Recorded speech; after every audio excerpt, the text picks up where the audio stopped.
जय हिंद साथियों। आज की कक्षा प्रारंभ करें उससे पहले आपको बता दें कि यदि आप एमपी के किसी भी एग्जाम की तैयारी कर रहे हो, जैसे एमपी वर्ग 3, ग्रुप 2, सब ग्रुप 4 या जेल पहरी, तो आपके लिए बहुत अच्छा मौका है टेस्ट सीरीज लेने का, टेस्ट देने का। आपको क्या करना है, प्ले स्टोर से परीक्षा ऐप डाउनलोड करना है और उसके माध्यम से आपको टेस्ट सीरीज लेनी है। और विशेष आपको यहाँ पर ऑफर बता दें कि यदि आप हमारे कोड सेल्फ STD40 इसको यूज करेंगे तो 40% डिस्काउंट आपको मिलने वाला है। तो आप इस डिस्काउंट का भी लाभ ले सकते हैं और टेस्ट सीरीज खरीद करके अपनी परीक्षा की बहुत अच्छे तरीके से तैयारी कर सकते हैं। जल्दी करें इसको, क्योंकि केवल 200 स्टूडेंट के लिए ही यह ऑफर अवेलेबल है। चलिए अब आपकी कक्षा शुरू करते हैं। दोस्तों, हम सभी लोग चर्चा कर रहे हैं संस्कृत पेडागोजी के उन महत्वपूर्ण प्रश्नों पर जो कि आपकी परीक्षाओं के लिए बहुत उपयोगी हैं, बार बार पेपरों में आने वाले प्रश्न हैं। इसलिए अभी तक यदि आपने हमारे यूट्यूब चैनल टॉप 50 स्टडी को सर्च करके सब्सक्राइब ना किया हो तो इस चैनल को एक बार सब्सक्राइब कर लेना, क्योंकि पूरी तैयारी आपको सिलेबस के अनुसार आपके हर एग्जाम की यहाँ पर कराई जाएगी। तो चलिए शुरू करते हैं आज का प्रश्न। इसके पहले बहुत सारे वीडियो हमारे अपलोड हो चुके हैं, आप प्ले लिस्ट में जाकर के उनको जरूर देखें। निम्नलिखितेषु किम मूल्यम समाविष्ट कक्षाया संबंधम न अस्ति, मतलब निम्नलिखित में से कौन सा मूल्य है जो समाविष्ट कक्षा से संबंधित नहीं है। ए, बी, सी या डी, 4 ऑप्शन है, जल्दी से आप बता दीजिए, मैं तो बताऊंगा। तो आपको बता दें, समाविष्ट कक्षा मतलब होता है सामूहिक कक्षा से संबंधित कौन सा मूल्य नहीं, मतलब संबंध नहीं है। तो इसमें जो पहला ये उत्तर है सहानुभूति, ये नहीं है। बाकी सामूहिक कक्षा होगी तो परस्पर सहायम, परस्पर में सहायता का भाव होना चाहिए, सहयोग होना चाहिए और समानुभूति, ये 4 मूल्य आवश्यक हैं। ठीक है, अगला देखते हैं। एकम प्राधिकृत पाठ्य वस्तु ततएव, तो एकम प्राधिकृत पाठ्य वस्तु ततएव मतलब एक प्राधिकृत पाठ्य वस्तु वह है, कौन सी है? तो ए, बी, सी या डी। तो आपको बता दें वी उत्तर सही हो जाएगा। ध्यान से सुनिएगा। यत मतलब जो व्यवहारिक जीवन से प्रकाश नेभ्य, जो व्यवहारिक जीवन में प्रकाश करे, ठीक है, तथा विज्ञापन सूचना लेख इत्यादि व स्वीक्रियते, मतलब विज्ञापन सूचना और लेख को स्वीकार करे, वही क्या है, पाठ्य वस्तु प्राधिकृत है, उपयोगी है। ठीक है, क्योंकि व्यवहार जीवन के लिए यदि उपयोगी नहीं है तो पाठ्य वस्तु किसी काम की नहीं। तो पाठ वैसे ही हो जो व्यवहारिक जीवन के लिए उपयोगी हो।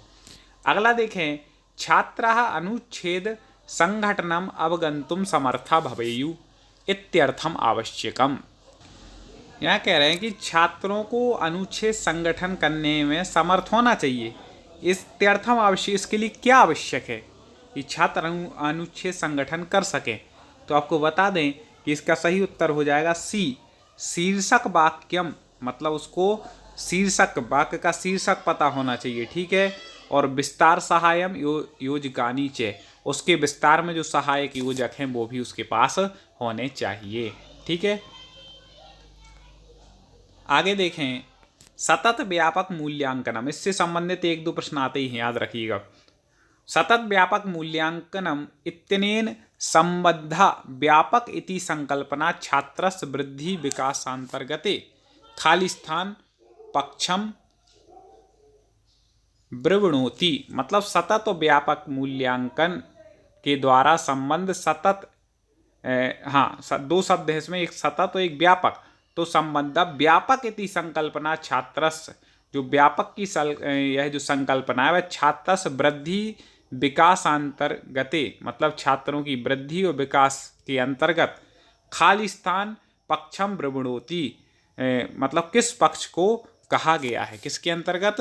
वृद्धि और विकास के अंतर्गत। तो आपको बता दें कि शैक्षणिक सह शैक्षणिक योग, मतलब शिक्षण, मतलब क्या हो गया, शिक्षण में शैक्षणिक पक्ष भी होना चाहिए और सह शैक्षणिक पक्ष, दोनों पक्षों से क्या होगा, उसको लिया गया है किसमें? सतत और व्यापक मूल्यांकन के अंतर्गत। व्यापक जो शब्द है उसकी वृद्धि और विकास में।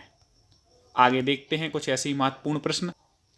अगला है सा कल कलम सकल कलम इति पद द्वंद्वे असत्यम अलंकार, कौन सा अलंकार है? ठीक है, पद द्वंद्व में तो आपको देख रहे हैं कलम कलम ये शब्द 2 बार आ रहा है, तो यहाँ पर आया दोनों का अर्थ अलग अलग होता है। तो वहाँ पर यमकम मतलब यमक अलंकार है। ठीक है, कौन सा है? यमक अलंकार हो जाएगा। आगे देखें, भाष्याध्यापका अप्रयत्नं छात्राणां सिद्धे मूल्यांकनं सततं करोति इति कथम वक्तुम शक्यते। क्या कहना चाह रहे हैं? जो भाषाध्यापक है वह बिना किसी प्रयत्न के छात्रों का ठीक है सतत मतलब निरंतर मूल्यांकन करता है। कथम वक्तुम शक्नोति, ये कैसे हो सकता है कि वो निरंतर मूल्यांकन करे बिना किसी प्रयत्न के? तो समय सारिण्याम भाषा कक्षावधि अत्यधिकम महत्वम कालम च प्राप्नोति। मतलब क्या कह रहे हैं कि समय सारिणी के अनुसार भाषा कक्षा की अवधि में अत्यधिक महत्व समय में वह क्या कर सकता है? भाषा कक्षा की जो अवधि है उसी समय में समय सारिणी के अनुसार वह उसका मूल्यांकन कर सकता है। ठीक है, आगे देखें सी 257वां, कंठ शुद्धि सुष्ठुच्चारणम लयः वेगः निर्गलता चैति कस्यांशः। क्या कह रहे हैं? कंठ शुद्धि से सुष्ठु उच्चारण मतलब शुद्ध उच्चारण की, लय वेग की निर्गलता, च इति कस्यांशः किसके लिए आवश्यक है? मतलब कंठ शुद्धि के कारण वो हो, वो लय वेग की आवश्यकता किस में होगी? कंठ तो अपन जब वाचन कुछ बोलते हैं तब, तो वाचन कौशला से इसका उत्तर ठीक हो जाएगा। अगला देखते हैं, लयः बलाघाता स्वरस्य कस्या गुणा। लय बलाघात स्वर ये किसके गुण हैं? तो लय हो, बलाघात कहाँ रुकना है, किस लय में पढ़ना है, कौन से स्वर में, सब किसके हैं? संगीत स्वराणाम, संगीत के हैं ये। ठीक है, उसमें ही होता है लय बलाघात ये सब कुछ। आगे देखें, छात्र स्वायत्तता अनेन प्रोत्साहिता भवति। छात्र स्वायत्ता मतलब स्वतंत्र रूप से, अनेन प्रोत्साहिता भवति स्वतंत्र रूप से कैसे प्रोत्साहित होता है? तो आपको बता दें कि इसका उत्तर हो जाएगा सी स्वमूल्यांकने मतलब अपने मूल्यांकन के सह मतलब साथ, अध्ययन काले समावेशन अध्ययन काल के समावेश में क्या छात्र स्वयं रूप से क्या होता है? प्रोत्साहित होता है। आगे बढ़ते हैं, अस्मिन् वादे संज्ञानात्मक व्यवस्थाया संवर्धनम भाषाभिव्यक्ते पूर्ववर्ती भवेत इति परिगण्यते। अस्मिन् वादे इस बाद में संज्ञानात्मक व्यवस्था के संवर्धन में भाषाभिव्यक्ति पूर्ववर्ती होती है। इति परिगण्यते ऐसा किसने कहा है? तो आपको बता दें कि इस प्रकार का जो कथन है वह हमारे प्याजे महोदयस् पद्धति है, प्याजे महोदय जी की पद्धति है, उन्होंने कहा है। ठीक है, संज्ञानात्मक आपने सुना होगा। आगे देखें, भाषा बोध का नाम आद्यम कर्तव्यम मतलब भाषा के ज्ञान के लिए आद्यम मतलब पहला, कर्तव्यम मतलब कर्तव्य है। कौन सा कर्तव्य होगा? 4 ऑप्शन दिए हैं। तो पहला जो कर्तव्य होगा वह होगा सी छात्राणाम संवहन कौशलाभिवर्धने सहाय मतलब छात्रों के संवहन कौशल में अभिवर्धन करे, उसकी कौशल में बढ़ाने में सहायता करे, तो वही भाषा बोध का पहला कर्तव्य है। मूल्यांकनम नाम किम, मूल्यांकन क्या नाम है? तो लक्ष्य सिद्धि मापनम मतलब लक्ष्य सिद्धि का मापन करना, यही क्या है? मूल्यांकन है। बहुत सरल है ये तो। आगे बढ़ते हैं, अगला ऐसे बहुत सारे महत्वपूर्ण प्रश्नों पर चर्चा करनी है। शिक्षणस्य आरंभ बिंदु प्रवर्तयितुं छात्राणाम अवबोधन दौर्बल्य गवेषणाय क्रियमाण मूल्यांकनम भवति। मतलब शिक्षण के आरंभिक बिंदुओं के प्रवर्तन में छात्राणाम मतलब छात्रों के अवबोधन की दुर्बलता का गवेषण मतलब खोज करने पर पता लगाने के लिए क्रियमाण मूल्यांकनम अस्ति। कौन सा सही मूल्यांकन होगा कि छात्रों के आरंभिक जो बिंदु हैं उसके प्रवर्तन में उनकी अवबोध की दुर्बलता का पता लगाया जा सके? तो आपको बता दें वह होगा निदानात्मकम मतलब निदानात्मक मूल्यांकन। इसी प्रकार के प्रश्न आने वाले हैं आपके टेट एग्जाम में, इसलिए मैं कह रहा हूं कि ऐसे संस्कृत पेडागोजी की आप प्रश्न जो संस्कृत भाषा में हो और थोड़ा सा लेवल कठिन हो, कंपटीशन बहुत ज़्यादा है इसलिए पढ़ाई बड़े अच्छे से करनी पड़ेगी।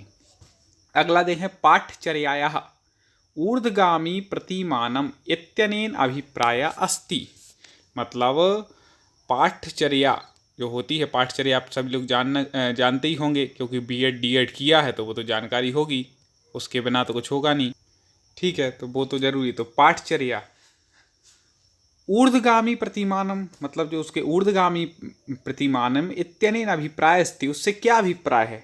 ठीक है, पाठचर्या के ऊर्ध्वगामी जो प्रतिमान है उससे क्या अभिप्राय है, तो उससे यही अभिप्राय है कि छात्रा मुक्त वातावरणी, मतलब छात्र मुक्त वातावरण में वैविध्यपूर्ण गतिविधिषु, मतलब विभिन्न प्रकार की गतिविधियों में भागम स्वीकृत पठेयु, भाग लेकर के पठेयु मतलब पढ़ना चाहिए। यही क्या है, ऊर्ध्वगामी प्रतिमान है पाठचर्या का। ठीक है, आगे बढ़ते हैं। ये महत्वपूर्ण, बिल्कुल वेरी वेरी आईएमपी लगा लेना ये वाला प्रश्न। ठीक है, क्या कह रहे हैं, पाठचर्या विकासस् सोपान क्रमः अस्ति, मतलब पाठचर्या के विकास के सोपान का क्रम है। एक क्रम कई बार पूछा गया है, मैंने देखा है, मैं इसलिए बोल रहा हूँ ये महत्वपूर्ण है क्योंकि कई बार पूछा गया है। और मेरा एक निवेदन कि यदि आपने अभी तक पिछले वीडियो ना देखे हों तो टॉप 50 स्टडी हमारी इसी यूट्यूब चैनल की आप प्ले लिस्ट में जाइए और वहाँ पर संस्कृत पेडागोजी के, संस्कृत व्याकरण के, गद्य पद्य के सब महत्वपूर्ण प्रश्न वहाँ पर दिए हैं, प्रैक्टिस सेट दिए हैं, जैसे पेपर के लिए उपयोगी सब कुछ दिया है। तो मेरा निवेदन होगा आप वो पढ़ लीजिए। चलिए, तो अब आपको इसका उत्तर बताएं कि क्या हो जाएगा, पाठचर्या विकासस्व सोपान। का उत्तर कमेंट में आप लोग तो दे ही रहे हैं, मैं आपको बता दूं कि बी ठीक हो जाएगा। आवश्यकता विश्लेषण, लक्ष्य निर्धारणम और पाठ वस्तु चयनम आकलनम, पाठ वस्तु का चयन और आकलन, यही क्या है, पाठचर्या के विकास के सोपान है। सब बीएड डीएड में पढ़ा है, वो इसमें काम में आएगा। मुख्य रूप से डीएड में आपने पढ़ी है, क्योंकि प्राथमिक शिक्षक के यदि दे रहे हैं तो डीएड के बहुत महत्वपूर्ण है। वैविध्य पूर्णानुभवानां कृते का उत्तमा मार्गः, क्या कह रहे हैं, वैविध्य पूर्णानुभवानां मतलब वैविध्यपूर्ण अनुभव के लिए कृते मतलब लिए, कहा उत्तम मार्ग, उत्तम मार्ग क्या है। यदि विभिन्न प्रकार के आपको अनुभव प्राप्त करना है तो उसके लिए उत्तम मार्ग कौन सा हो सके, काल्पनिक सब तो हो ही नहीं सकता। ठीक है, तो यहाँ पे देखें, हाँ 4 नंबर पर डी, वास्तविकानी वस्तुनि, वास्तविक जो वस्तुएं हैं उनसे ही अपन क्या कर सकते हैं, वास्तविकता से ही वैविध्यपूर्ण अनुभव को प्राप्त कर सकते हैं। आगे अगला है, ये भी महत्वपूर्ण है, कस्यामपि संस्कृत कक्षायाम, किसी संस्कृत कक्षा में अधिकाधिकम संस्कृत प्रयोगेन लाभः भवति, अधिकाधिक संस्कृत का प्रयोग करने से लाभ होता है। क्या लाभ होता है, यदि किसी संस्कृत कक्षा में ज़्यादा से ज़्यादा संस्कृत भाषा का प्रयोग कर रहे हैं तो ये इसका उत्तर ठीक हो जाएगा, सहज संस्कृत प्राप्त्यर्थम, संस्कृत प्राप्ति के लिए सहज हो जाएगा। संस्कृत परिवेशस्य निर्माणम भवति, क्योंकि संस्कृत परिवेश का वहाँ पर निर्माण होगा, उसका प्रयोग करेंगे तो उन्हें संस्कृत भाषा सीखना सरल हो जाएगा, वो आसानी से उसका बोध कर पाएंगे। आगे देखें, अधिकृत श्रवणेन अभिप्रायः अस्ति, मेरा एक निवेदन, अभी तक वीडियो को लाइक ना किया हो तो जरूर कर दीजिए और सब्सक्राइब ना किया हो तो वो भी कर लीजिए। तो अधिकृत श्रवण से अभिप्राय है, क्या अभिप्राय हो जाएगा, तो आपको बता दें कि अधिकृत श्रवण कहलाता है कि विशिष्ट सूचना प्राप्तुम अवधानपूर्वक श्रवणम, मतलब कोई विशिष्ट सूचना है तो उसको बिल्कुल ध्यानपूर्वक सुने, यदि अवधानपूर्वक नहीं सुनेंगे तो दिक्कत हो जाएगी। तो यही क्या है, अधिकृत श्रवण है, इसी से अभिप्राय है। एक और आ गया महत्वपूर्ण प्रश्न, सतत व्यापक मूल्यांकन अंतर्गते, मतलब सतत और व्यापक मूल्यांकन के अंतर्गत, सतत व्यापक मूल्यांकन से मैंने बताया 2 से 3 प्रश्न आते हैं। तो क्या होता है, छात्राणाम मूल्यांकन आकलन नियमित रूपेण क्रियते, मतलब सतत एवं व्यापक मूल्यांकन में छात्रों का जो आकलन है वह नियमित रूप से किया जाता है। ठीक है, इस प्रकार से होता है। आगे देखें, सृजनात्मक पठनस्य उदाहरणम, सृजनात्मक पठन का उदाहरण है। ठीक है, सृजनात्मक पठन, सृजनात्मक मतलब नई, एक प्रकार से भिन्न, तो भिन्न दृष्टिकोणेन नाटकीकरणम भूमिका निर्वहणम पुनर्लेखनम च, समझ गए होंगे आप लोग, मतलब कह रहे हैं कि भिन्न दृष्टिकोणेन नाटकीकरणम भूमिका निर्वहणम, मतलब भिन्न दृष्टिकोण से नाटकीकरण की भूमिका का निर्वहन, और चा मतलब और, पुनर्लेखनम, यही क्या है, सृजनात्मक पठन का उदाहरण है। ठीक है दोस्तों, बहुत महत्वपूर्ण प्रश्न है। पेपर से पहले आपको पूरे प्रश्नों को रट लेना है और हमारे यूट्यूब चैनल टॉप 50 स्टडी को सब्सक्राइब करके जुड़े रहना है। आगे पुनः ऐसे ही महत्वपूर्ण प्रश्न निरंतर ला रहे हैं। 500 प्रश्नों का लक्ष्य है। पुनः अगले वीडियो में मुलाकात करते हैं।